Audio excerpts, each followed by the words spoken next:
আপনারা জানেন যে হাম একটা মারাত্মক শ্বাসের রোগ। এটা একজন থেকে আর একজন আশেপাশে ছড়াইতে পারে। তার জন্য আমরা মাস্ক পরিধান করার জন্য বলা হয়েছে, নিরাপদ দূরত্ব বজায় রাখার জন্য বলা হয়েছে। এবং ফরিদপুরে শিশুদের হামে আক্রান্তের সংখ্যা দিন দিন বাড়ছে।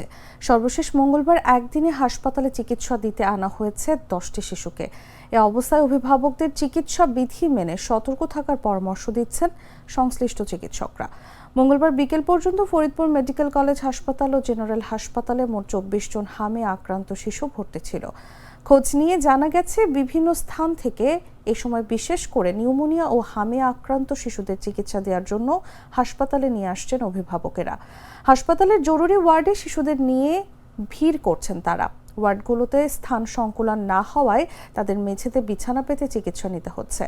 গরমে হাঁসফাঁস করছে অসুস্থ শিশুরা।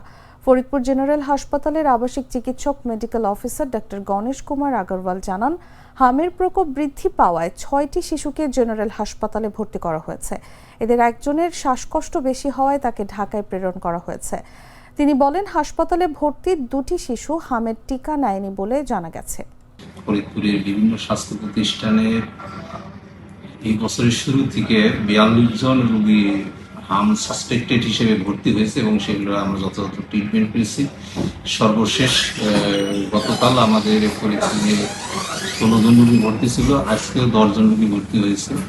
এবং আমরা আমাদের স্বাস্থ্য প্রতিষ্ঠানগুলোতে, বিশেষ করে ফরিদপুর মেডিকেল কলেজ হসপিটালে এবং জেনারেল হাসপাতাল ফরিদপুরে আমরা হামের জন্য আলাদা কর্নার করে দিছি এবং সেখানে যারা ভর্তি আছে তাদের চিকিৎসা চলছে। এবং উপজেলাগুলোতে আমাদের নির্দেশনা দেওয়া হয়েছে হামের জন্য আলাদা কর্নার করার জন্য। এবং আমাদের হামের যে ট্রিটমেন্টের প্রোটোকল, সেই প্রোটোকল অনুযায়ী চিকিৎসা দেওয়া হচ্ছে।